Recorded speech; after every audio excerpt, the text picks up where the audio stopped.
The things that I wanted to make sure is that besides getting what it takes to be a successful restaurateur and what it takes to make people happy here, they needed to know what it takes to make people happy there, in Italy, the way we do it.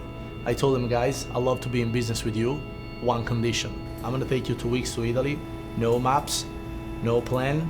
We get up in the morning, we think Italian, we eat Italian, we walk, shop, and do everything in the way we do it there. If you're cool with that, once we're back, we have a business deal. Italy is such a beautiful country when it comes down to culinary creation and dishes. We have 21 different regions, they have 21 different culture as far as food. Siena Tavern, yes, it has an Italian influence, but it's not an Italian restaurant in the way that everybody thinks. We are more influenced from Mediterranean area. We revisit American classic with Mediterranean influence. We're not necessarily stick to traditional classic Italian, which is my background, but it's not what I do on the everyday basis. We started off the research for the project, the real research, by going to Florence, and we kind of stationed ourselves in Florence. That was our home base, and then from there we went off on little day trips in little areas and towns and villages in the surrounding Tuscan area. It was absolutely fantastic. You know, I've been to Florence before, but never like this. Going with a local that grew up there, speaks the language, knows the ins and the outs, and could take us on a real Italian experience. It was really, really unique. You know, Italy is a country of regions. You know, it's a small country. It's not the size of the United States. It's tiny. But, you know, from the north to the south, to the east to the west, you know, food totally varies. It varies based on what they grow there, based on, you know, the soil there, based on the ingredients that they have a hand of, and the people are just so proud. Going out in Italy is way different than the States. You know, in Italy, it's a little more laid back, especially in Florence. I mean, you're going out to bars there, you know, people are eating a little bit, they're having a couple cocktails, they're socializing, they're talking. Yeah, is there cool music going? Of course. And is the vibe great? Yeah, but it's different. It's more conversational, it's more laid back. You know, and it's more of a mixture. Seeing that and just seeing the authenticity of what they were doing and understanding simple food with basic ingredients, but doing it right and then bringing it back here and adding our little twist on it, that's what it's all about. We stayed right in downtown Florence. Day 1, we went out and about in Florence, went out to an interesting restaurant. And day 2, 3, 4, 5, 6, 7, and 8, we went to a different place, a different restaurant, a different eatery, almost every single night. Day 3, 2 or 3 of the trip, we woke up in the morning and drove to Siena, Italy. It's about 45 minutes to an hour outside of Florence. We parked our car there and we walked into the center of the town and all up and down the side streets, and it was beautiful. We went to another little eatery on some side street that I don't even remember the name of, and above the door of the restaurant, bar, tavern was just the words La Taverna. We went inside, and instantaneously after looking around, it was just like exactly what the type of inspiration that we were looking for. Everything in the space was vintage and mismatched. You order coffee and everybody's drinking out of different mugs, you know, and you're sitting in chairs. It looks as if we all went to our grandmother's house and said, hey grandma, can you loan me some furniture and some plateware and some silverware for my restaurant real quick, you know, and then put it all together. And there's an open bar / kitchen, I guess it was. Guys making fresh pizzas, pastas, mozzarella. Girl next to him's making martinis and making cocktails and pouring wine and serving people. And so we thought, wow, if we could take this, Americanize it and urbanize it and make it more of a large-scale industrial concept in the downtown area of River North in Chicago, we really think that this could be like the root of our inspiration.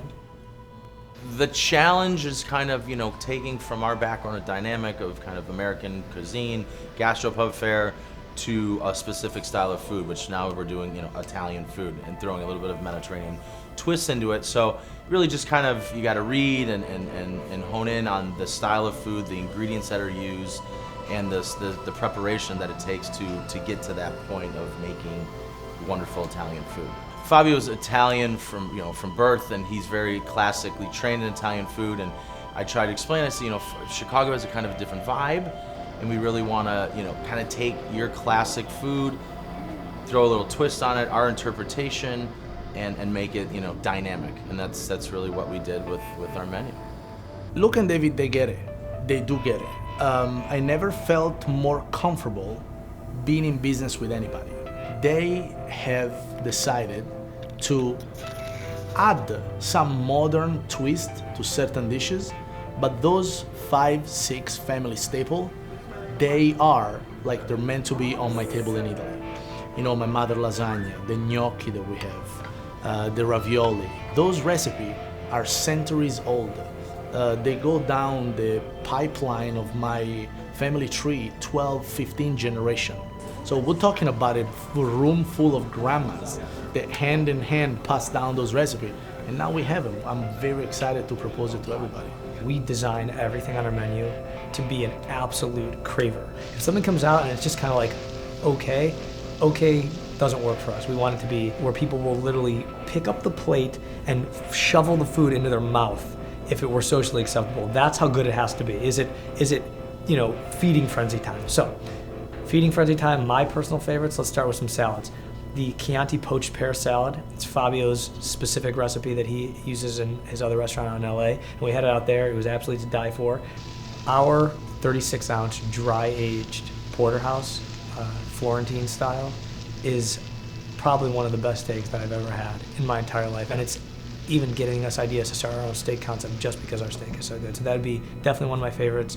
And I would feel bad if I didn't mention the lasagna, which is actually Fabio's mother's recipe, which we ate, which I didn't mention was also probably one of my favorite nights in Italy. It was our first night there. If I would pick the dish that's gonna be the signature one at Siena Tavern, is definitely is gonna be the meatball and the gnocchi. There's no challenge on that. Kobe meatball is ridiculous. It's a 12-ounce Kobe beef meatball. It comes on a bed of ricotta cheese, roasted tomato sauce, some Parmesan cheese on top. It's a total crowd pleaser. I mean, that's the kind of thing that you should see on every single table. Our crudo section is really interesting, and that's something that a lot of people aren't typically doing. Crudo just means raw in Italian, and it's, you know, we take sashimi grade fish, we slice it up really thin, and we top it with Italian ingredients. So it's really taking those elements of crudo and raw fish and sprucing them up to the American palate by adding some Italian ingredients. We've got 8 or 10 pizzas on the menu. You know, they change seasonally. Anything from a pepperoni, which everybody, you know, is used to, all the way up to a pizza with eggplant and zucchini kind of layered on there very interestingly and fanned out with burrata cheese on top. We can make pizzas too. If somebody's like, hey, listen, you know, I like this on a pizza, or I like that, we can do it for you. You know, it's no big deal. We got the dough back there. We got plenty of ingredients. So, see something that you might want that we don't have, we'll make it. Our space is a very unique layout. It's on the corner of Dearborn and Kinsey, and it's kind of a large open room that we had to figure out how to logistically lay out the room to control the energy. The east side of our room is mainly the drinking side of the room. So we have a 30-foot oval-shaped bar. We laid out the back lounge. We made that kind of like the drinking side of the room. The dining side of the room, which is the opposite side, the west end, you know, you want to have a place that's kind of a hybrid between a tavern and a restaurant. And the main component of this that helped achieve bridging the gap between an energized, bustling bar and a comfortable eatery was our crudo pizza bar, which was very much designed after the bar in Siena. Nobody had combined a open kitchen and also a full liquor bar the way that we did it here. If there's one thing that I want people to take away from this restaurant, it definitely has to do with the food. At the end of the day, you know, you can have a great decor, you can have great marketing, you can have a great buzz, you can have a great staff.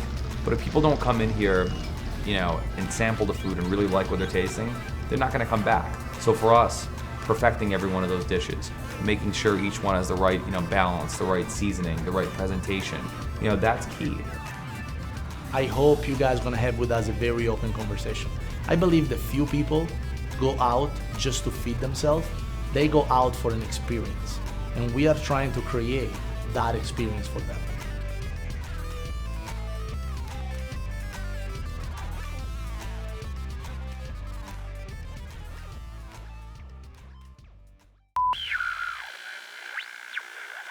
Prepare for ignition.